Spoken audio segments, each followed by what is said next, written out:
The shot rang out just as the horses screamed, and Penelope Thorne felt the stagecoach lurch sideways before everything became a terrible cascade of wood, splintering, and metal shrieking against ice. She had been traveling from Tucson to meet her aunt in Flagstaff, clutching her carpetbag tight against her chest as the December wind howled through the mountain pass when the bandits appeared from behind the rocks. Now the world was spinning, her body thrown against the ceiling that became the floor, then against bodies that went limp, then into darkness as something heavy crashed down upon her, and the cold rushed in like a living thing with teeth. When she opened her eyes again, she could not say how much time had passed. Everything was white and red. White snow falling through the broken roof of the overturned coach. Red blood on her hands, though she could not tell if it was hers. The driver was dead, his neck bent at an angle that made her stomach turn. The elderly woman who had been sitting across from her was silent and still, half buried under a trunk that had broken free from the top of the coach. The young banker who had boarded in Tucson was gone entirely, perhaps thrown from the wreckage. Penelope tried to move but found her legs pinned beneath a beam that had been part of the coach's frame. The pain was extraordinary when she tried to pull free, a white, hot agony that made black spots dance across her vision. The cold was worse than the pain. It crept through her torn dress and into her bones, making her fingers numb even as she tried to push against the beam. Her breath came in short gasps that turned to fog in the freezing air. She could hear the wind moaning through the canyon, and somewhere far away the sound of horses running. The bandits had taken what they wanted and fled, leaving the wreckage and its passengers to the mercy of the Arizona mountains in winter. She tried to call for help, but her voice came out as barely a whisper. Blood trickled down her forehead from a gash near her hairline. She could feel herself getting weaker, the cold stealing her strength with every passing moment. The snow was falling harder now, beginning to cover the wreckage in a white shroud. She thought of her parents back in Philadelphia, of the letter she had sent telling them she was going to live with Aunt Margaret, of how they would receive news of her death in some impersonal telegram. The thought made her want to cry, but she was too cold even for tears. Time became strange. She faded in and out, sometimes aware of the pain and cold, sometimes drifting into a gray space where nothing existed but the sound of her own heartbeat gradually slowing. She thought she heard voices once, but decided it was a dream. Then she heard hoofbeats, definite and real, coming closer. She tried to call out again, but only managed a weak sound that the wind snatched away. The hoofbeats stopped. She heard boots crunching in snow, moving quickly.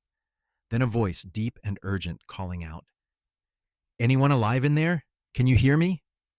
She tried to answer, but nothing came out. The darkness was pulling at her again, threatening to drag her under. She fought against it, knowing somehow that if she let go now, she would never wake up. Then he was there, a figure blocking the gray light, filtering through the broken coach, broad-shouldered and moving with purpose. He wore a heavy coat dusted with snow and a hat pulled low, but she could see his face was young and weathered by sun and wind, with dark eyes that widened when they found her. "God Almighty," he breathed, already moving toward her. "Hold on, miss. Just hold on." His hands were gentle despite their roughness, as he examined the beam pinning her legs. She tried to speak, to tell him about the others, but he shook his head. "Save your strength," he said. "I am going to get you out of here." He braced himself and lifted the beam, muscles straining under his coat. The pressure released from her legs and fresh pain flooded through her, making her gasp. He lowered the beam carefully to the side, and then his arms were around her, lifting her as though she weighed nothing. "The others," she managed to whisper. His face was grim. "I am sorry, miss. You are the only one breathing." The cold air hit her fully as he carried her from the wreckage. She saw his horse, a sturdy bay gelding, waiting patiently nearby. He had a pack horse, too, loaded with supplies. He moved to the pack horse and somehow managed to pull a blanket free while still holding her, wrapping it around her shivering body. "My name is Samuel Zimmerman," he told her as he carried her to his horse. "I have got a camp about a mile from here, In a cave that will keep us out of this storm. Can you hold on to me if I put you up on the horse?" She nodded, though she was not sure it was true. He lifted her onto the saddle with surprising ease and then swung up behind her, one arm coming around her waist to hold her steady. His body was warm against her back, the first warmth she had felt in what seemed like hours. He urged the horse forward, the pack horse following on a lead rope, and they moved through the swirling snow. Penelope tried to stay conscious, but it was a losing battle. She was aware of his arm tightening around her when she started to slump, of his voice low near her ear, telling her to stay awake just a little longer. The world faded to gray again, then to black, and she knew nothing more. When awareness returned, she was lying on something soft near blessed warmth. She opened her eyes slowly and found herself looking at the flickering orange glow of a fire. She was in a cave, she realized, a large one with a high ceiling that disappeared into shadow. The fire crackled nearby, filling the space with heat and light. She was wrapped in multiple blankets, her wet clothes gone, replaced by a man's shirt that hung almost to her knees. Her legs throbbed with pain, but when she tried to move them, they responded. "Easy now," said that same deep voice, and Samuel Zimmerman appeared in her field of vision, kneeling beside her. Up close, and in better light, she could see he was perhaps 25 or 26, with dark brown hair that curled slightly at his collar and a strong jaw covered in several days' worth of beard. His eyes were a deep brown, almost black, and they studied her with concern. "You have been out for a few hours. How do you feel?" "Cold," she whispered, though in truth she was finally starting to feel warm. "Sore. I expect so. You took quite a beating in that wreck." He held up a canteen. "Can you drink some water?" She nodded, and he helped her sit up enough to take small sips.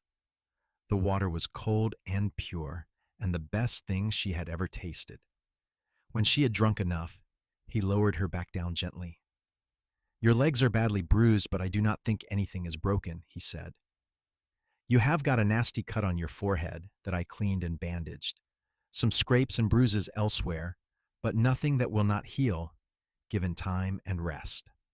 "You undressed me," she said, and was surprised to hear accusation in her own weak voice. His face colored slightly.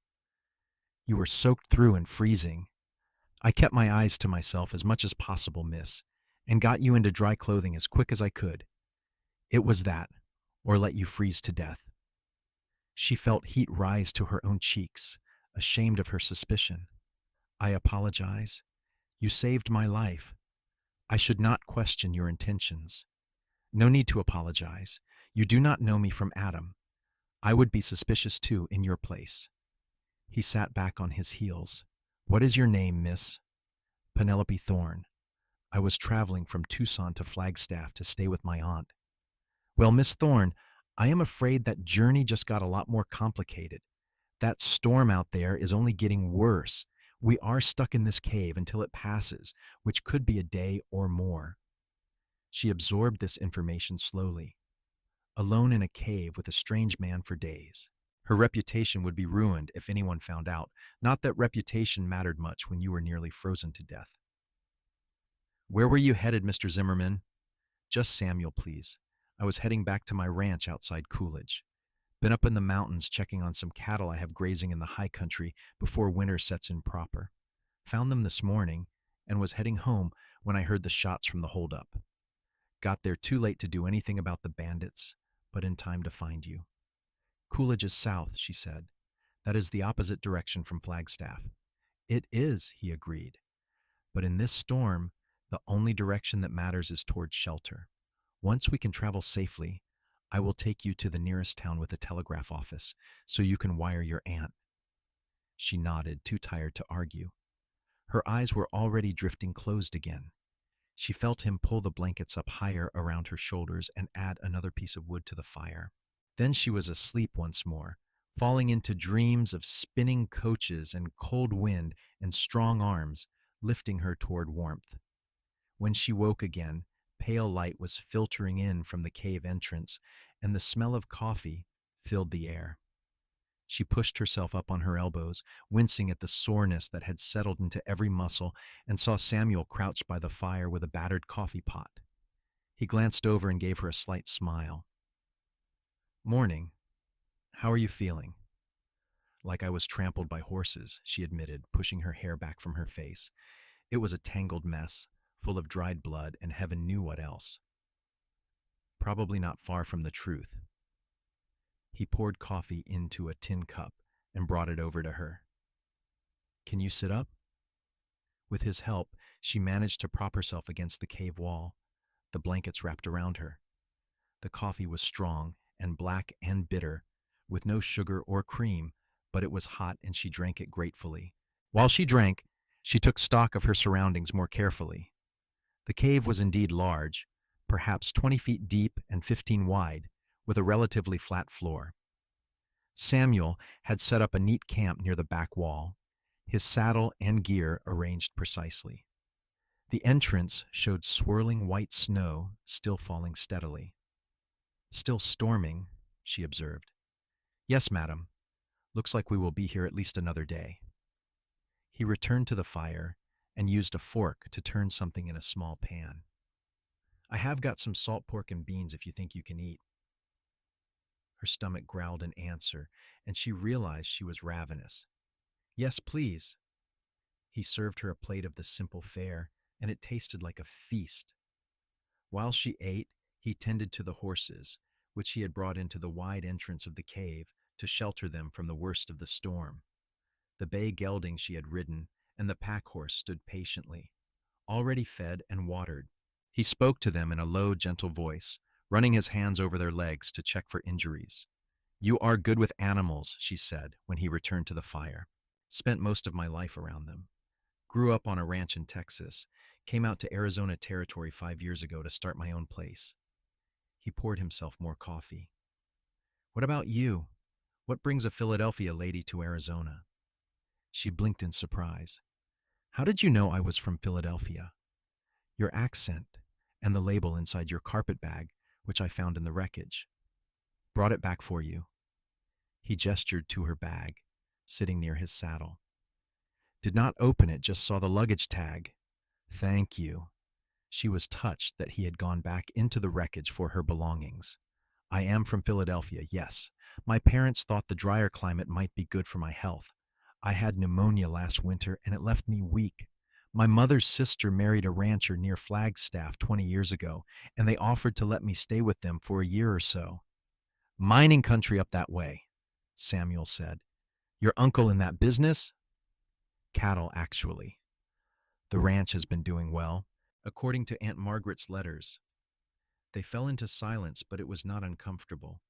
Outside, the wind howled and snow continued to fall, but inside, the cave was warm and dry. Penelope found herself studying Samuel when he was not looking. He moved with the easy confidence of a man comfortable in the wilderness, checking the fire, arranging his gear, always busy with some small task. But there was a gentleness to him too, evident in how he handled the horses and in how carefully he had tended her injuries. "May I ask you something?" she said finally. He looked up from the rope he was coiling. "Of course.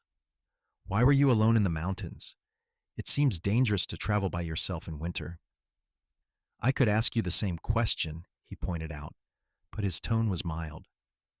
"As for me, I do not have much choice. My ranch is small, just me and a hired hand named Jim who watches things when I am away. Cannot afford a whole crew of cowboys, so I do most of the work myself." "That sounds lonely." "Sometimes," he admitted. "But it is mine. Every fence post, every head of cattle, every acre of grazing land. Built it with my own hands and my own sweat. That means something." There was pride in his voice, but not arrogance. She understood it, that need to create something of your own. In Philadelphia, her life had been entirely arranged by others, by parents and social expectations, and the narrow boundaries set for unmarried women of her class. Coming west had been her own choice, the first real decision she had made for herself. "I understand," she said softly. He met her eyes, and something passed between them. A moment of recognition. Then he looked away, clearing his throat. You should rest more. Your body needs time to heal. She wanted to protest that she had been doing nothing but resting, but exhaustion was already pulling at her again. The warmth of the cave and the food in her stomach conspired to make her drowsy. She slid back down under the blankets and was asleep before she could say good night. The next time she woke, it was to darkness and the sound of the wind screaming outside the cave. The fire had burned low, casting dancing shadows on the stone walls. She could hear the horses shifting nervously at the cave entrance. Then she heard Samuel's voice, low and soothing, speaking to them. She could not make out the words, but the tone was reassuring. The horses quieted. She lay still, watching the shadows move across the ceiling. Her body still ached, but the sharp edge of pain had dulled to something more manageable. She thought about the stagecoach, about the other passengers who had not survived. She should feel more grief for them, she thought, but she had not known them well. They had been strangers sharing a journey, nothing more. Still, they had died, and she had lived, and there seemed no particular reason for it except luck and Samuel's timely arrival. Are you awake? Samuel's voice came from near the fire. Yes, did the storm wake you too? I have been awake.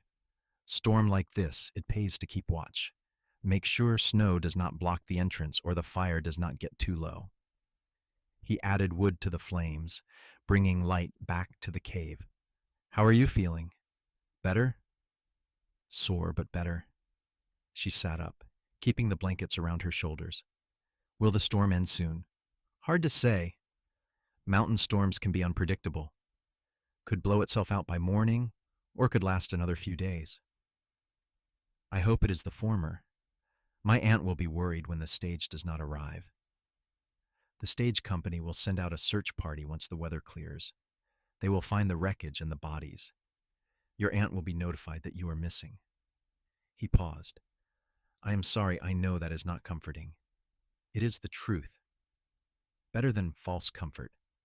She pulled the blankets tighter. Will they think I am dead too? Not if they do not find a body. They will search, and they will find my tracks leading away from the wreck. Anyone with decent tracking skills will be able to follow the trail once the snow stops. Will they think you are one of the bandits? He frowned, considering. Possibly. My tracks lead away from the wreck, same as the bandits. Could look bad, depending on who finds it. Then you should leave me and ride on. No point in both of us being in trouble. He snorted. Not a chance, Miss Thorne. I am not leaving you alone in a cave in the mountains, injured and with limited supplies. Besides, I did not do anything wrong. Truth will come out. The truth does not always matter, she said quietly, thinking of scandals she had witnessed in Philadelphia, reputations destroyed by rumor regardless of facts. Maybe so. But I will not change how I act based on what people might think. That is no way to live. He met her eyes. I found you in that wreck, and I am going to see you safely to your aunt or to the nearest town where you can send word. That is all there is to it. His certainty was oddly reassuring. In her world, people were always calculating angles, worrying about appearances, weighing social costs.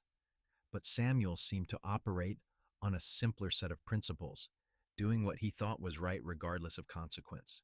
It was refreshing, if potentially dangerous for him. Thank you, she said, for everything. I have not said that properly yet. You have said it. No need to keep thanking me. Still, you saved my life. Seems like the thing to do when you find someone trapped in a wrecked stagecoach. His tone was light, but she saw something flicker across his face, some emotion quickly hidden. They talked through the early hours of the morning, their conversation wandering from topic to topic.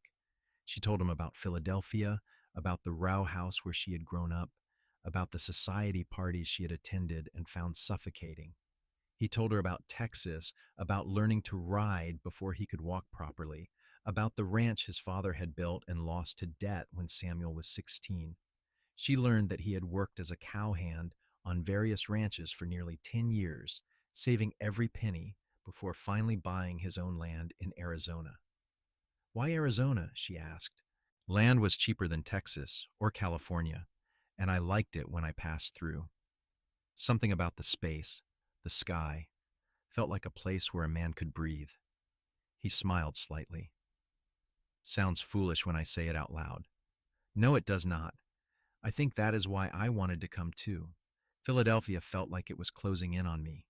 Too many walls, too many rules, too many people telling me who I should be. And who did they want you to be? A proper lady, married to a proper gentleman, running a proper household, attending proper parties. She made a face. Everything proper and nothing real. You do not want to get married. I did not say that. I would like to marry someday. But I want to marry someone I choose, someone I love. Not someone chosen for me because our families travel in the same circles. She looked at the fire. My mother had several candidates lined up for me. That was part of why I wanted to leave. Samuel was quiet for a moment. Well, those fellows in Philadelphia are missing out. Their loss. She felt heat rise to her face and was grateful for the dimness of the cave. That is kind of you to say. Just the truth. He stood, stretching. Sun will be up soon, or what passes for it in this storm. You should try to sleep a bit more. But sleep did not come easily now. She lay awake, listening to the storm and watching Samuel tend the fire and the horses. She found herself noticing small things about him, the careful way he moved, the patience in his hands as he worked, the quiet strength in every gesture. He hadn't once made her feel uncomfortable or afraid, despite their situation. Many men would have taken advantage, she knew, but Samuel treated her with a respect that seemed instinctive, natural. When gray light finally filtered into the cave, the storm was still raging. They shared a breakfast of hardtack and jerky, washed down with more bitter coffee. Samuel ventured to the cave entrance and returned shaking snow from his hat. Still coming down heavy, he reported. I cannot even see 50 feet. We are stuck here at least another day. Penelope tried not to show her disappointment. Another day meant more worry for her aunt, more questions when she finally did arrive, and more time alone with Samuel, which was becoming complicated in ways she had not anticipated. She barely knew this man, yet she felt more at ease with him than she had with men she had known for years in Philadelphia. To pass the time, Samuel taught her to play poker using pebbles for chips. She had never played cards before, considering it unladylike, and found she enjoyed it immensely. He was a patient teacher, explaining the rules and the strategy, praising her when she made a good play. They played for hours, their laughter echoing off the stone walls, the storm outside temporarily forgotten. You are a quick learner, he said, after she won her third hand in a row. You sure you have never played before? Never. But I am good at mathematics. My father taught me, though my mother thought it was inappropriate. She arranged her pebbles in neat stacks. I think that is why I like poker. It is about calculating odds, not just luck. That is true to a point, but there is an element of reading people too, knowing when someone is bluffing, when to fold, when to push. He dealt another hand. That is the art of it. As they played, she found herself studying his face, trying to read his expressions the way he had described. But he was difficult to read, his features composed and calm. Only his eyes gave anything away, crinkling slightly at the corners when he was amused, darkening when he was concentrating. What are you thinking about? He asked, catching her staring. I am trying to figure out if you are bluffing, she lied. He raised an eyebrow. And what is your conclusion? I think you are. She pushed several pebbles into the center. I raise you. He studied his cards, then looked at her, then back at his cards. Finally, he folded. You are right. I was bluffing. He showed her his cards, a weak hand, and she showed him her winning pair. Well played, Miss Thorne. Call me Penelope. I think after spending days in a cave together, we can dispense with formalities.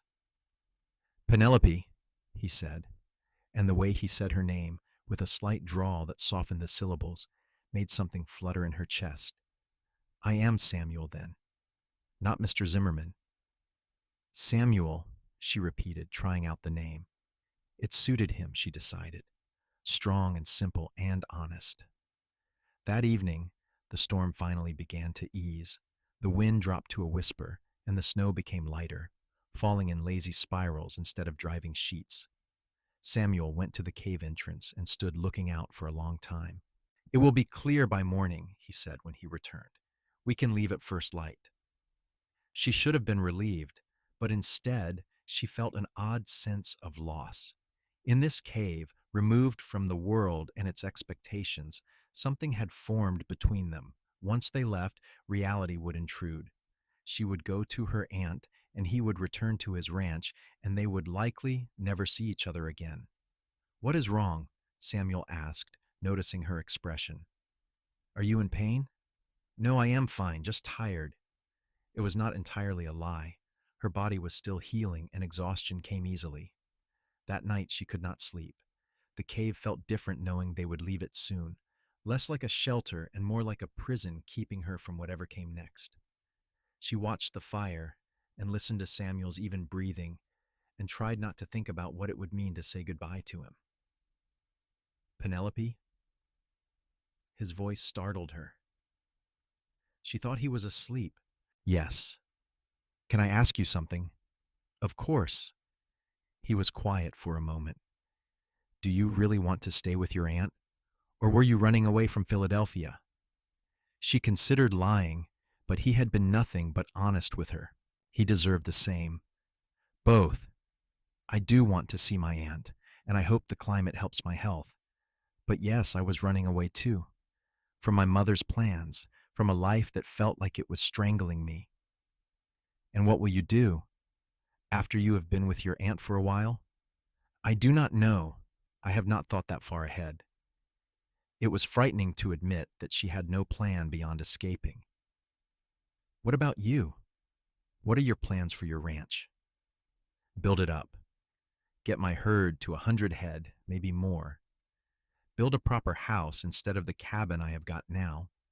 Maybe hire more help so I am not working sunup to sundown every day. He paused. Find a wife eventually. Someone who does not mind ranch life, who can handle the isolation and the hard work. That sounds lonely, waiting for someone like that to come along. It is, but I do not want to marry someone who will be miserable. That would be worse than being alone. She understood what he meant. Yes, it would be. Silence fell between them again, but it was charged now with things unsaid. She wanted to ask if he had anyone in mind, if there was a girl in Coolidge waiting for him, but she did not have the right to ask, and she was not sure she wanted to hear the answer. When morning came, the sky was clear and painfully blue. The snow had stopped, and the world was covered in white, sparkling in the bright sun. Samuel saddled the horses while Penelope gathered her few belongings, including her carpet bag. He had retrieved her damaged dress from where it had dried by the fire, but it was torn and stained. She would have to continue wearing his spare shirt and a pair of his trousers that he had given her, rolled up several times at the ankles and cinched at the waist with rope. It was scandalous attire for a woman, but practical. Ready? He asked, leading the bay gelding over. As I will ever be. He helped her mount, his hands steady at her waist, and she tried not to notice how warm they were through the fabric of the shirt. Then he swung up behind her, just as he had when he had pulled her from the wreck, and urged the horse forward. The journey down from the mountains was slow and careful. The snow was deep in places, and the trails treacherous with ice. Samuel guided the horse with skill, taking the safest path, never rushing. Behind them, the pack horse followed steadily. The sun was warm despite the cold, and Penelope found herself relaxing against Samuel's chest, her body remembering the safety she had felt there before. They had been riding for perhaps 2 hours when he tensed behind her. "Company ahead," he murmured. She looked and saw 3 riders coming toward them, picking their way through the snow. As they got closer, she saw they wore badges. The law. "Let me do the talking," Samuel said quietly. The lawman rode up, and the lead rider, a grizzled man with gray in his beard, held up a hand. "Hold there." Samuel stopped the horse. "Morning, Sheriff." "Morning." The sheriff's eyes moved over them, taking in Penelope's odd clothing and her battered appearance. "We are looking for survivors from a stagecoach that got hit by bandits 3 days back. You folks know anything about that?" "We do," Samuel said calmly. "I pulled this lady from the wreckage. She is the only survivor. The others were dead when I got there." The sheriff's gaze sharpened. "That's so? Where were you when the holdup happened?" "About 2 miles west, tending my cattle. I heard shots, rode to investigate, but the bandits were gone by the time I arrived. Found Miss Thorne trapped in the wreckage and got her out." "Convenient story." One of the other deputies, younger and harder-eyed, spoke up. "How do we know you were not one of the bandits?" "Because if I was, I would have left her to die and taken what I wanted," Samuel said, his voice level but with an edge now. "Instead, I spent 3 days in a cave keeping her alive through a blizzard." "He is telling the truth," Penelope said, finding her voice. "He saved my life. The bandits were already gone when he found me." The sheriff studied them both for a long moment. Then he sighed. "All right, we will take your word for it for now. Miss, what is your name?" "Penelope Thorne. I was traveling from Tucson to Flagstaff to stay with my aunt, Margaret Brennan." "Brennan? The cattle rancher's wife?" "Yes, that is my aunt." The sheriff's expression eased slightly. "We will need to take you to the nearest town, miss. Get your statement properly. Send a wire to your aunt." "I will take her," Samuel said. "Already said I would see her safely somewhere." "That is not how this works, son. She is a witness to a crime. We take her in, get her story official-like." Samuel's arm tightened slightly around Penelope's waist, and she could feel the tension in him. He did not want to hand her over, she realized. Neither did she want to go with these men, even though they were the law. "It is all right," she said softly. "I will go with them. You have done enough." "The nearest town is Prescott," the sheriff said. 2 days' ride from here. You up for that, miss?" "Yes, I think so." Samuel dismounted and helped her down, his hands lingering at her waist for just a moment. Their eyes met, and she saw something in his face that made her breath catch. Regret and something else, something deeper. "Thank you," she said quietly. "For everything. Take care of yourself, Penelope." His voice was rough. He pulled something from his saddlebag and pressed it into her hands. It was a good wool blanket, one of his own. "For the ride. It will be cold." One of the deputies brought his horse over, and Samuel helped her mount, wrapping the blanket around her shoulders. Then he stepped back, his hat in his hands. "If you ever need anything," he said, "my ranch is outside Coolidge. Anyone in town can tell you where." "I will remember," she promised. The sheriff tipped his hat to Samuel. "We will be in touch if we have more questions. Stay available." "I will be at my ranch," Samuel said. "I am not going anywhere."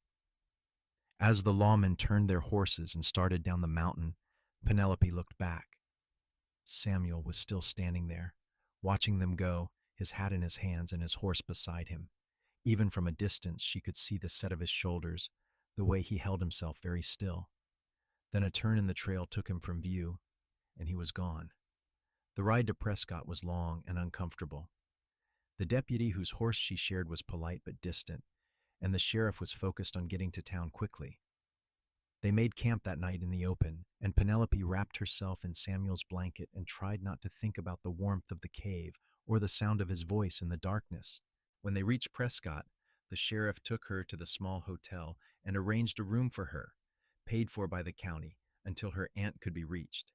She gave her statement, describing the holdup and the crash and how Samuel had pulled her from the wreckage.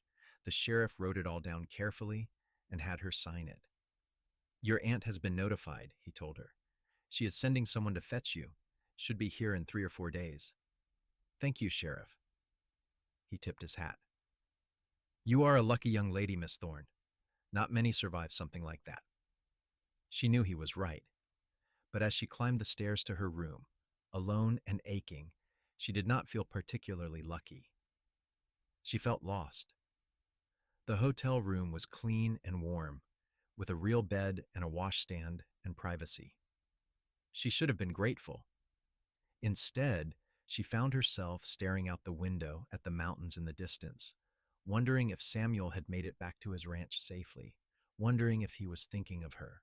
She spent 3 days in Prescott, recovering her strength. The hotel owner's wife brought her meals and helped her acquire proper clothing to replace the damaged dress and borrowed men's clothes.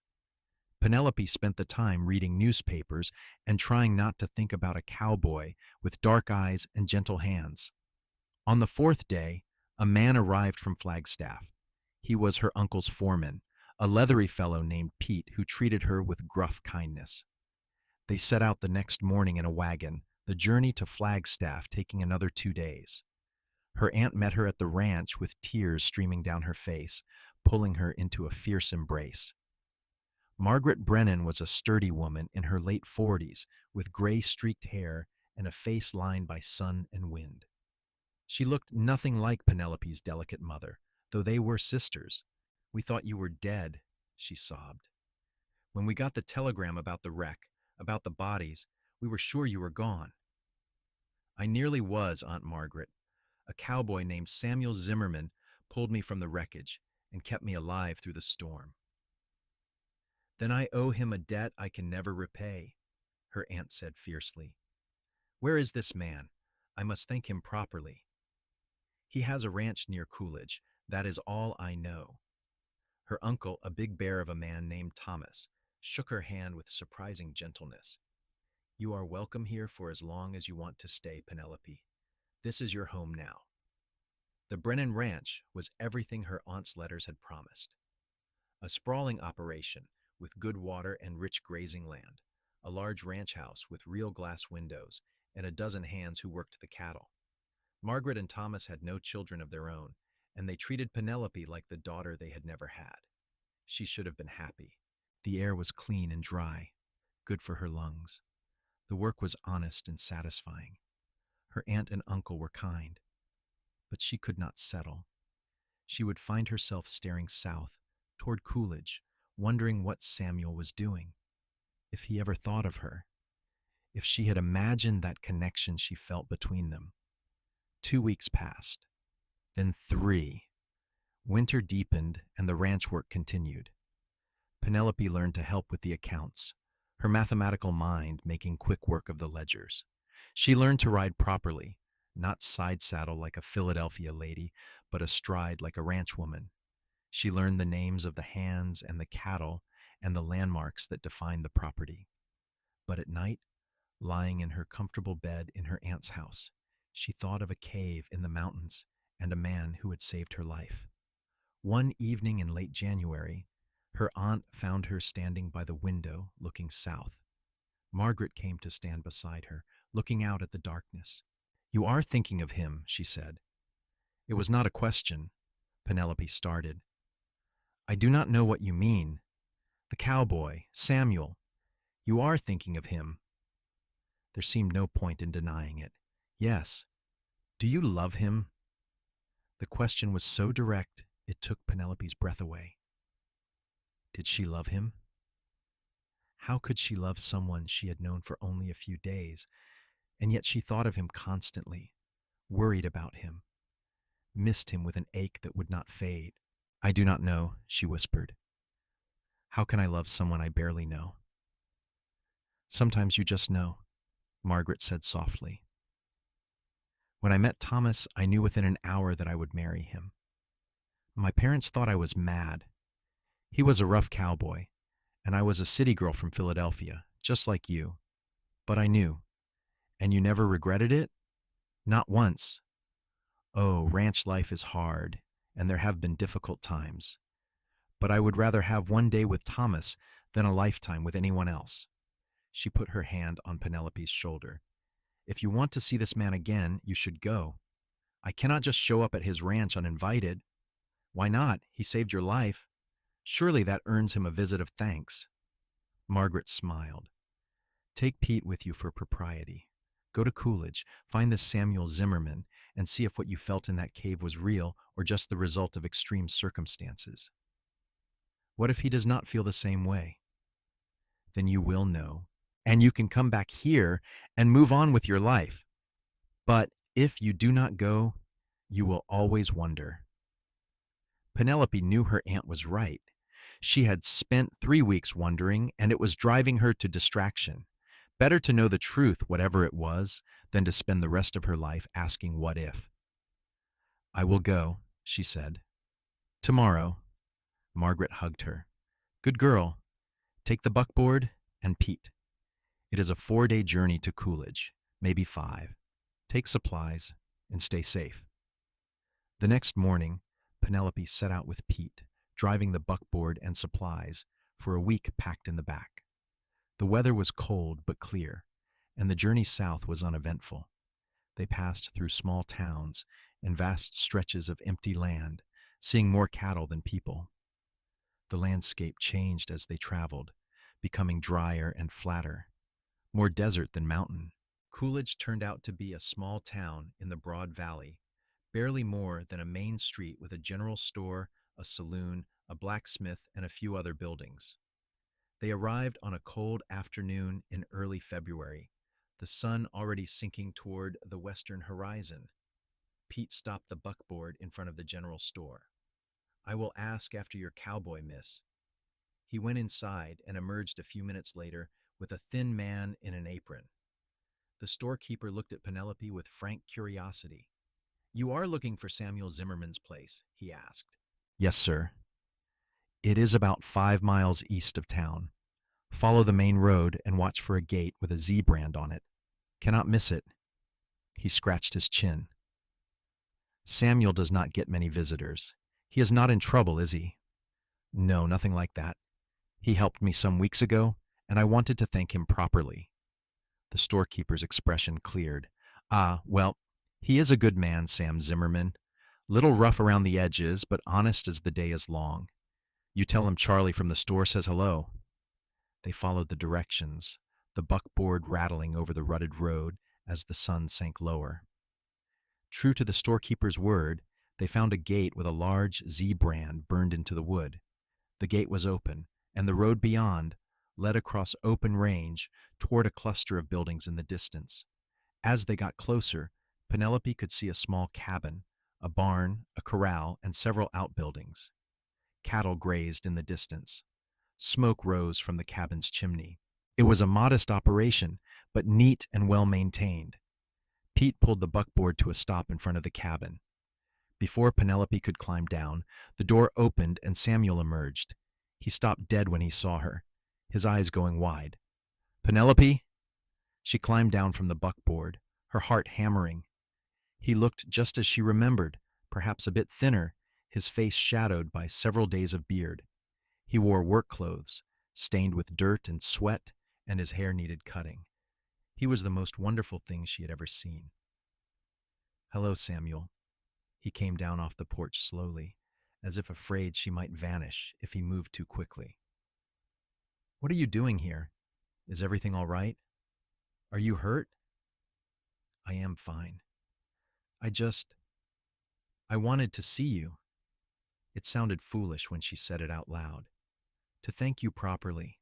You already thanked me. But there was something in his eyes, a warmth that gave her hope. Well, I wanted to do it again, and to see how you were. A slow smile spread across his face. I am better now. Pete cleared his throat. Miss Penelope, I will tend to the horses. You two talk. Samuel invited her into the cabin, which was small but tidy. A single room with a stove, a table, a bed in the corner, and shelves holding supplies and a few books. It was the home of a man who lived alone and liked things simple. He poured her water from a pitcher, and they sat at the small table. "How have you been?" he asked. "Are your injuries healed?" "Mostly. Some soreness still, but nothing serious. My aunt and uncle have taken good care of me." She wrapped her hands around the cup. "How are you? Did the sheriff give you trouble?" "He came by once with more questions, but I think he is satisfied I had nothing to do with the holdup. They caught the bandits last week. Gang from New Mexico, apparently. They confessed to everything." "That is good." She hesitated. "I have thought about you, about the cave and those days we spent there. I wanted to be sure you were all right." "I have thought about you too," he admitted. "Every day, if I am being honest. Wondered how you were healing, if you were happy with your aunt, if you ever thought about a rough cowboy who pulled you out of a wrecked coach." "I have. I have thought about you constantly." The words came out in a rush. "Samuel, I know we barely know each other. I know it is foolish, and probably just my imagination. But I felt something in that cave, a connection, and I could not stay away without knowing if you felt it too." He was quiet for a long moment, his dark eyes searching her face. Then he reached across the table and took her hand. His palm was rough with calluses, but his touch was gentle. "I felt it too," he said quietly. "Thought I was crazy. Thought you would forget all about me once you got back to your aunt's ranch. But I could not stop thinking about you, about how brave you were, how quick you learned poker, how you looked in the firelight. Then I am not crazy? If you are, then we both are." He squeezed her hand. "Penelope, I do not have much to offer. This ranch is small and the work is hard. I am not a wealthy man, and I probably never will be. But I am honest, and I work hard, and I would treat you right." Her heart was pounding so hard she could barely breathe. "Are you asking me something, Samuel?" "I am asking if you would consider staying. Not just for a visit, but really staying. I know it is too soon to talk about marriage, but I would like a chance to court you proper, to see if what we felt in that cave can grow into something lasting." "Yes," she said without hesitation. "Yes, I will stay." The smile that broke across his face was like the sun coming out. He stood and pulled her to her feet, his hands at her waist, and for a moment they just stood there looking at each other. Then he bent his head and kissed her, gently at first and then with growing passion, and Penelope felt like she was finally, truly home. Pete stayed the night in the barn, diplomatically giving them space. Penelope and Samuel talked until late into the night, sharing stories and dreams and making plans. She would return to her aunt's ranch long enough to collect her belongings and explain her decision, then come back to Coolidge. Samuel would build a proper addition onto the cabin to give them more room. They would take their time, court properly, and marry in the spring if all went well. "Are you sure about this?" Samuel asked as the fire burned low. "You are giving up a lot. Your aunt's comfortable ranch, the possibility of going back to Philadelphia eventually, marrying someone wealthy." "I am not giving up anything that matters," she said firmly. "I am choosing what I want for the first time in my life. I am choosing you." He pulled her close, his arms strong and sure around her. "I will spend every day of my life making sure you never regret it." Over the next 3 months, Samuel courted Penelope with a quiet intensity that took her breath away. She returned to her aunt's ranch and explained everything to Margaret and Thomas, who were surprised but supportive. Penelope helped finish up some of the account work she had started, then packed her belongings and returned to Coolidge. She stayed at the small boarding house in town for propriety's sake, but spent her days at Samuel's ranch. She learned the rhythms of ranch life, the endless cycle of work that kept a cattle operation running. She helped with the cooking and the cleaning and the mending. She learned to recognize different brands and to spot when a cow was sick. She met Jim, the hired hand, a taciturn older man who treated her with respect. Once he saw she was not afraid of hard work. Samuel was a revelation. The quiet man from the cave opened up in ways she had not expected, sharing his thoughts and feelings with surprising eloquence. He had a dry sense of humor that caught her off guard and made her laugh. He was patient and kind, but also passionate, stealing kisses when they were alone that left her breathless. He never pushed for more than she was comfortable giving, respecting boundaries even as the attraction between them grew stronger. In late April, as the spring flowers bloomed across the desert, Samuel asked her to marry him properly. He did it at sunset, standing in front of the cabin he had expanded for her, holding a simple gold band he had bought in Phoenix. "I love you, Penelope Thorne," he said. "You are the bravest, smartest, most beautiful woman I have ever known. Will you marry me?" "Yes," she said, tears streaming down her face. "Yes, yes, yes." They were married in May in the small church in Coolidge, with her aunt and uncle in attendance, and most of the town turning out for the celebration. Penelope wore a simple white dress that Margaret had helped her sew, and Samuel wore his best suit, his hair neatly trimmed for the occasion.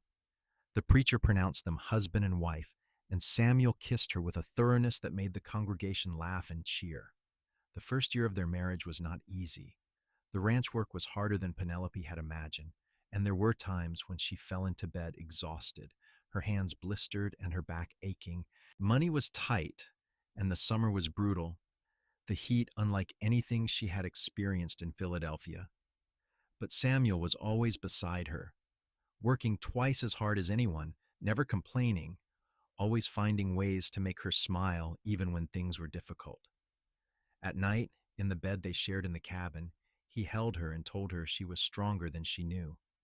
He kissed the calluses forming on her hands and told her they were beautiful because they showed her courage. He made love to her with a tenderness that brought tears to her eyes, and afterward they would talk about their dreams for the ranch, for their future. By the end of that first year, the ranch was doing better. The cattle were healthy, and the spring calves had survived. Samuel hired another hand, and they bought more land. Penelope kept the accounts with her mathematical precision and found ways to save money that Samuel had not thought of. They were building something together, piece by piece. In the second year of their marriage, Penelope discovered she was pregnant. She told Samuel one evening in July, as they sat on the porch watching the sunset. He went very still for a moment, then pulled her into his arms, so tight she could barely breathe. "Are you sure?" he whispered. "Yes, I saw the doctor in Coolidge yesterday." "A baby." He pulled back to look at her, his eyes bright with tears. "We are going to have a baby." "Are you happy?" "Happy?" "Penelope, I am. I do not even have words. I am terrified and thrilled and so grateful I can hardly stand it." He kissed her forehead, her cheeks, her lips. "Thank you. Thank you for this, for everything, for choosing me." Their son was born in March of 1887, a healthy boy with his father's dark eyes and his mother's determined chin. They named him James Thomas Zimmerman, after Samuel's father and Penelope's uncle. Samuel held his son with shaking hands and tears streaming down his face, and Penelope knew she had never seen anything more beautiful. Being a mother was harder than being a ranch wife, she discovered. The sleepless nights and the constant worry and the fierce protective love that filled her heart to bursting were all consuming. But Samuel was a devoted father, waking with her for night feedings, rocking James when he cried, changing diapers without complaint. They were partners in this, as they were in everything, sharing the load. The ranch continued to grow. By the time James was 2, they had nearly 100 head of cattle and 4 hired hands. Samuel built a proper house to replace the cabin, a solid structure with 3 bedrooms and a real parlor. Penelope planted a garden and fruit trees. They bought chickens and a milk cow. The ranch was prospering beyond what Samuel had dared to dream when he first bought the land. In 1889, their daughter was born, a tiny, fierce creature they named Sarah Margaret Zimmerman. She looked like Penelope, with light brown hair and gray eyes, but she had her father's stubborn streak. James was fascinated by his baby sister, wanting to help with everything, and Samuel was utterly besotted with his daughter. Two children, he said one night, holding Sarah while James climbed on the bed beside them. A son and a daughter. Penelope, how did I get so lucky? We are both lucky, she said softly, watching her family. I think of that stagecoach sometimes, how close I came to dying in the snow. And then you found me. Best day of my life, he said. Well, second best. Marrying you was the best. I would have said the same. She leaned against his shoulder. Do you ever wonder what would have happened if you had not heard the shots from the holdup? If you had been too far away? I try not to think about it, but yes, sometimes I wonder. And then I hold you and our children, and I am just grateful. The years passed in the rhythm of ranch life. Seasons turned, cattle were born and sold. The land prospered. James grew into a serious boy who loved animals and wanted to know how everything worked. Sarah became a wild child who climbed trees and rode horses bareback and gave her parents gray hairs with her fearlessness. Penelope taught them both to read and write and do mathematics. Samuel taught them to ride and rope and care for the land. In 1895, when James was 8 and Sarah 6, Penelope gave birth to another son, Daniel Samuel Zimmerman. He was a quiet baby, content to watch the world with solemn eyes, and he seemed to bring a sense of peace to the household. James and Sarah doted on their baby brother, fighting over who got to hold him. The ranch was now one of the most successful in the area. Samuel's reputation for honest dealing and quality cattle had spread, and buyers came from as far as Phoenix to purchase from him. He had hired a foreman to manage the day-to-day operations, freeing him to spend more time with his family. Penelope kept the books and managed the household, and they were partners in every sense of the word. On their 10th wedding anniversary, Samuel took Penelope on a trip to Phoenix, their first time away from the ranch and children since their honeymoon. They stayed in a nice hotel and ate at a fancy restaurant and walked through the city holding hands like courting youngsters. On their last evening, they stood on the balcony of their hotel room, watching the sun set over the desert. Do you ever miss Philadelphia? Samuel asked, his arm around her waist. Not even a little bit, she said honestly. That was someone else's life. This is mine. No regrets? She turned to face him, putting her hands on his chest. Not a single one. You saved my life that day in the snow, Samuel. But you did more than that. You gave me a reason to live. You gave me love and partnership and a family and a purpose. How could I ever regret that? He kissed her then, deep and sweet. And when they went back inside, he showed her once again why she had fallen in love with a rough cowboy with gentle hands and a kind heart. More years passed. James became a young man, tall and strong like his father, with plans to take over the ranch someday. Sarah remained wild, but channeled her energy into training horses, discovering a gift for it. Daniel grew up quiet and thoughtful, more interested in books than cattle, but devoted to his family. Samuel's hair turned gray at the temples, and Penelope found lines around her eyes, but their love never wavered. In the spring of 1901, 20 years after Samuel had pulled Penelope from the wreckage of the stagecoach, they stood together on a hill overlooking their ranch. The house was large now, with additions for the growing family. The barn was solid and well built. Cattle grazed across hundreds of acres of good land. They could see James working in the corral and Sarah riding out to check the north pasture, and Daniel sitting on the porch with a book. Look at what we built, Samuel said softly. From nothing, we built this. We built more than a ranch, Penelope said. We built a life, a good life. He pulled her close and she rested her head on his shoulder, breathing in the familiar scent of him. She thought about the terrified girl she had been, trapped in the snow, certain she was going to die. She thought about the moment she had opened her eyes and seen a stranger's face, felt his arms lifting her to safety. Thank you, she whispered. For what? for finding me, for saving me, for loving me. I will always love you, Penelope, until my last breath and beyond." They stood there as the sun set, painting the sky in shades of gold and red and purple. Two people who had found each other in the most unlikely of circumstances and built something beautiful together. The wind blew across the desert, warm and gentle, carrying the sounds of cattle lowing and horses whickering, and their children's voices calling to each other. In 1905, James married a local girl named Emily and brought her to live at the ranch. Samuel and Penelope built them a small house on the property, close enough to help but far enough for privacy. The following year, Emily gave birth to a son, making Samuel and Penelope grandparents for the first time. Penelope held her grandson and thought about how life had a way of surprising you with joy when you least expected it. Sarah eventually married too, a horse trainer from Prescott who appreciated her wild spirit and matched it with his own. They settled on a small ranch near Coolidge and raised horses. Daniel went to university in California, studying literature, but he came home every summer and never forgot where he came from. As Samuel and Penelope grew older, they spent more time on the porch of their house watching the ranch bustle around them. James ran the operation now with skill and care, having learned well from his father. But Samuel was still involved, offering advice when asked, helping with difficult tasks, teaching his grandchildren the way he had taught his children. One evening in 1912, 31 years after the Stagecoach wreck, Penelope and Samuel sat on their porch watching the sunset. His hair was completely gray now, and his hands were gnarled with arthritis, but he was still strong. She had lines on her face, and her hair was more silver than brown, but her mind was sharp and her spirit unbowed.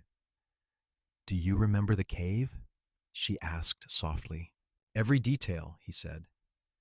"The sound of the wind, the smell of the coffee, the way you looked in the firelight learning to play poker.